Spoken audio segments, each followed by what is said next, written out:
Four father से आया, इस प्रकार से जो भी रहता है ये वार्तालाप करते हैं। तो जो चीजें जो है वो एक जेनेटिक होता है। और दूसरा जो आता है कि हमारा जो प्रॉब्लम है हेल्थ का, वो हमारे लाइफस्टाइल से आया हुआ है।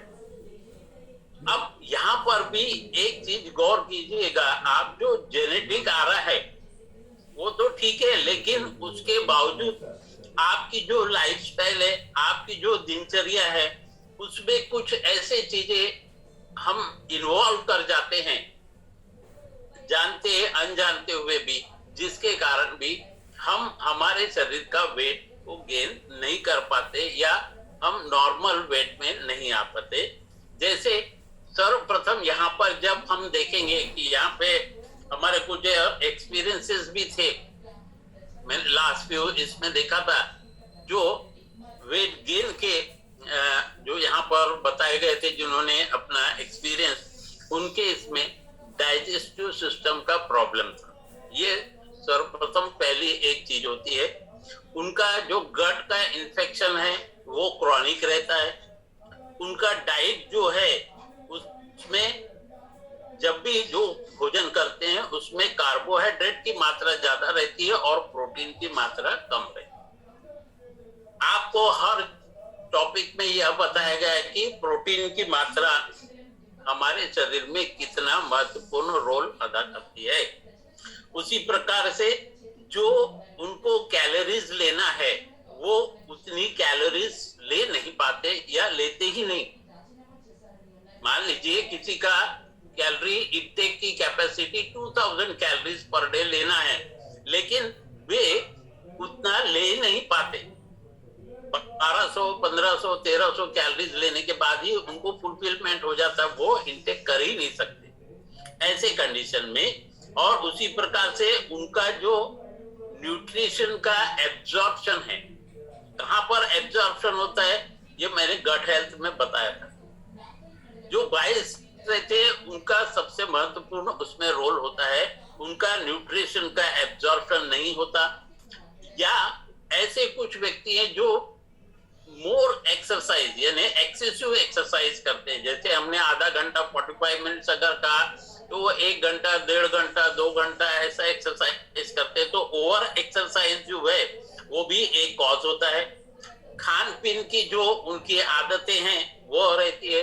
कुछ व्यक्ति को जो बहुत ही क्रॉनिक स्ट्रेस होता है, देखिए स्ट्रेस हर व्यक्ति को, ये मैंने बता चुका हूं, लेकिन इसको कैसे मैनेज करना ये अपने ऊपर रहता है, अपने हाथ में रहता है। तो जिन व्यक्तियों को क्रॉनिक रहता है स्ट्रेस, वे भी जो है अंडरवेट के शिकार होते हैं। तो हमने क्या देखा दोस्तों, बॉडी का टाइप कैसा है उनका, और न्यूट्रिशन की डिफिशियंसी होती है इसलिए, और उनका ईटिंग डिसऑर्डर होता है और वे बराबर खाते नहीं है, न्यूट्रिशंस नहीं रहते।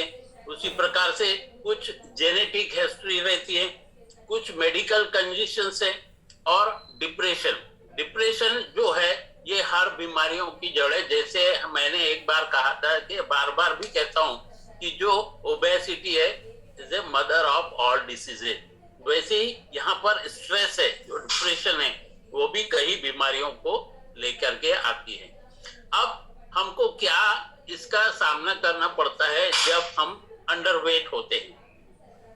अगर जिन व्यक्ति की वेट अंडरवेट है, यानी जो नॉर्मल वेट से कम है, जिनका बीएमआई कम आ रहा है, तो उन लोगों को क्या क्या प्रॉब्लम्स आते हैं। सर्वप्रथम उनकी इम्यूनिटी वीक होती है, वे बार बार बीमार पड़ते रहते हैं, और हमेशा उनको यानी जैसे सीजन चेंज होता है या अनवांटेडली जैसा भी रहता है, उनका इम्यून सिस्टम वीक होने से बार बार उनके शरीर में कुछ ना कुछ प्रॉब्लम आना, कई बीमारियां आना, उनके शरीर में काफी विटामिन की डिफिशियंसी होती है।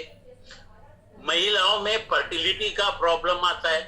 अभी मैडम ने एक बताया था, जैसे बोन लॉस यानी ऑस्टियोपोरोसिस का भी प्रॉब्लम आता है, एनीमिया होता है यानी खून की कमी होती है, और पर्सनैलिटी जो है, जैसे कि हम अगर कंपैरिजन करते हैं, एक सुडौल शरीर और एक दुबला शरीर और एक मोटा शरीर, तो जो सुडौल शरीर है उससे कम ये दिखने में आते हैं। कई ऐसे प्रॉब्लम्स आते हैं उनको कि वो अपने आप को शर्मिंदगा महसूस करते हैं जब भी वे दूसरे से कंपेयर करते हैं। पर्सनालिटी इशू में उनका हेयर ग्रोथ जो रहता है बहुत ही वीक रहता है। उनका डेवलपमेंट इश्यूज जो रहते हैं, चिल्ड्रंस के जो इश्यूज रहते हैं उनका बहुत ही वीक होता है। उसी प्रकार से हमेशा वे थके थके हुए रहते हैं, उनमें एनर्जी रहती ही नहीं है और जितना भी खाते हैं उनको ऐसा लगता है कि वो थक गए हैं या कोई वर्क करने में उनको कोई इंटरेस्ट नहीं है। मैंने बताया कि जिन जो अंडरवेट रहते हैं उनको ऑस्टियोपोरोसिस नाम की जो प्रॉब्लम है वो आती ही है। खास करके वुमेन्स की जो है, जहाँ पे अभी भी एक एक्सपीरियंस बताया गया था, क्योंकि उनके जो बोन्स है वो बहुत ही ब्रिटिल हो जाते हैं। और जैसे मैं कहता हूँ ना कि जो चौक है, चौक का जो पाउडर हो जाता है चौक टूटने के बाद में, तो उस प्रकार से उनके बोन्स की कंडीशंस हो जाती है।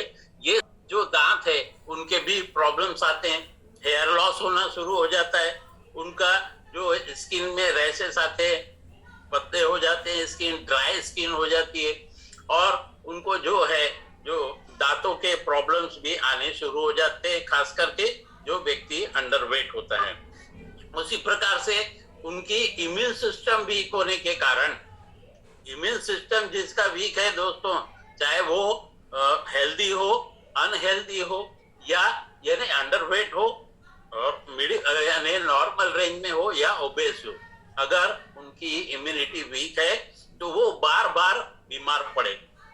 वो अपने जितना भी जो डाइट ले रहा है, यहाँ पर अगर अंडरवेट की बात करते हैं तो उनका बॉडी का वेट जो है वो मेंटेन करने में उनको काफी दिक्कतें महसूस होती है। उसी प्रकार से उनका जो भी फूड जो खाते हैं, अगर वो पौष्टिक आहार भी खा रहे हैं तो उनके जो गट सिस्टम में जो बिल्ली की वर्किंग रहती है वो इतनी वीक होती है कि वो न्यूट्रिएंट्स जो है वो एब्जॉर्ब नहीं करती और एब्जॉर्ब नहीं होने के कारण उनके बॉडी को वो लगता नहीं है और वो लगता नहीं है तो उनकी इम्यूनिटी वीक होती है और वो बार बार बीमार पड़ने लगते हैं। इसलिए मैंने ये दो चीज पहले बताया था कि उनका जो है गट हेल्थ बराबर नहीं रहता।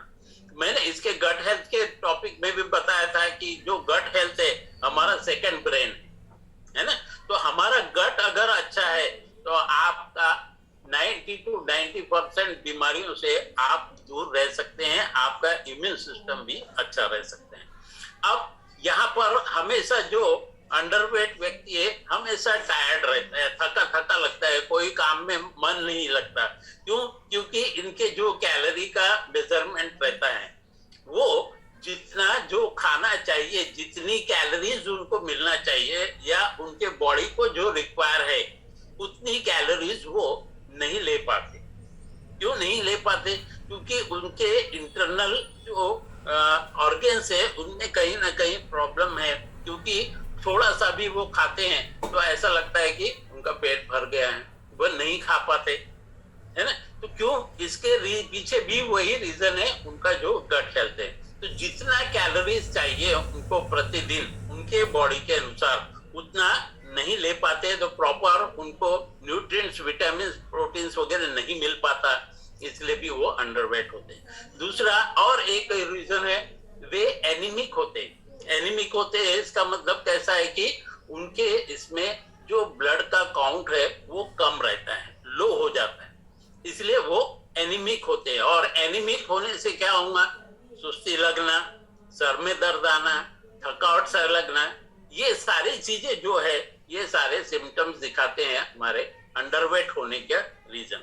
उसी प्रकार से जो महिलाएं हैं, जो महिलाएं अपने अंडरवेट है, जिनका बीएमआई कम हो रहा है या जो अंडरवेट है, तो महिलाओं के साथ यह एक बहुत ही यानी दुर्भाग्यपूर्ण बात कहा जा सकता है कि जो उनके माहवारी आती है वो इर्रेगुलर होती है।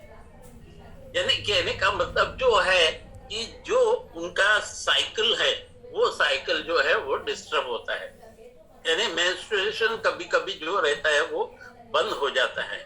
खास करके जब वो मैच्योर होते हैं, मैच्योरिटी जब आती है उस समय ये प्रॉब्लम ज्यादा आते हैं और उनके साथ में जो फर्टिलिटी का प्रॉब्लम होता है वो ज्यादा आने की काफी संभावनाएं होती हैं जो महिलाएं अंडरवेट होती हैं। उसी के साथ में उनके साथ एक प्रॉब्लम और होता है जो यहाँ पर इंटरनेशनल जर्नल्स में बताया गया है कि जो वुमेन प्रेग्नेंट होती हैं वो अगर अंडरवेट है तो उनका प्री टर्म लेबर यानी प्री बर्थ बेबीज होते हैं और प्री बर्थ बेबीज होने के कारण क्या होता है उसमें कई चीजों की जो है कमियां आती है उनके शरीर में। ये खास करके अंडरवेट जो महिलाएं हैं उनके साथ होता है। उसी प्रकार से जिन महिला जो अंडरवेट है जो भी पीपल्स रहते हैं उनका न्यूट्रिशन एब्जॉर्प्शन अगर उनके शरीर में कम होगा तो डेफिनेटली ये बीमारियों पे तो असर पड़ेगा ही पड़ेगा, साथ ही साथ उनका जो शरीर का डेवलपमेंट और ग्रोथ है इसके ऊपर भी बहुत ज्यादा असर पड़ता है। क्योंकि यहाँ पर हम क्या देखते हैं दोस्तों कि यहाँ जब अंडरवेट है तो ओवरऑल पूरा जो सिस्टम है हमारे ऑर्गन्स का, हमारे इंटरनल ऑर्गन्स का, उसके ऊपर में इफेक्ट पड़ रहा है। अब इनको कैसे हमको बदल के, यहाँ देखिए कि लूज वेट करना, लूज फैट करना बहुत इजी है। जहाँ तक मैं अपना पर्सनल एक्सपीरियंस भी बताता हूँ कि मैंने जो एक दो अपने क्लाइंट के साथ में जो एक्सपेरिमेंट्स किया था उसके बारे में भी बताता हूँ। तो जो लूज वेट करना इजी है लेकिन वेट गेन करना बहुत डिफिकल्ट है। इनमें कई चीजों की हमको जो है सावधानियां रखनी है और उसके साथ ही साथ हमको वो सारे नियमों का पालन करते हुए आना है रेगुलर 90 डेज एंड प्लस। और जब भी ये चीजें होती है दोस्तों तो हमारा ग्रोथ और डेवलपमेंट जो है ये जो अंडरवेट है इसमें बहुत ही जो कम हो जाता है। अब यहाँ पर हम जब सारे लोग यहाँ जुड़े हैं, हर व्यक्ति अपने अपने फील्ड से आया हुआ है और यहाँ पे हर व्यक्ति यहाँ पे इंडिपेंडेंट एसोसिएट्स है। तो यहाँ पर जो हम अक्सर देखा जाता है कि जो ओब्यूज्ड लोग हैं उनके हार्ट रेट की रिस्क जो है बढ़ जाती है, लेकिन ऐसा नहीं है। ऐसा इनमें भी जो है जो कि जिनका अंडरवेट है उनके साथ में भी ये जो है प्रॉब्लम आते हैं। एक स्टडीज के अनुसार कहा गया है कि जो पीपल्स अंडरवेट है ये 3.6 टाइम्स जो है कोरोनरी हार्ट डिसीजेस से सफर होते हैं जो नॉर्मल वेट के पीपल्स है। नॉर्मल वेट और ओब्यूज ओके और अंडरवेट तीन कैटेगरीज बता रहा हूँ। तो जो नॉर्मल वेट्स को जो नॉर्मल वेट है उनको ऐसा नहीं है कि वो कोई बीमार नहीं पड़ेंगे, उनको हार्ट का प्रॉब्लम नहीं आएगा, कोरोनरी हार्ट डिसीजेस नहीं आएंगे, ऐसा नहीं है। ये उनको भी आता है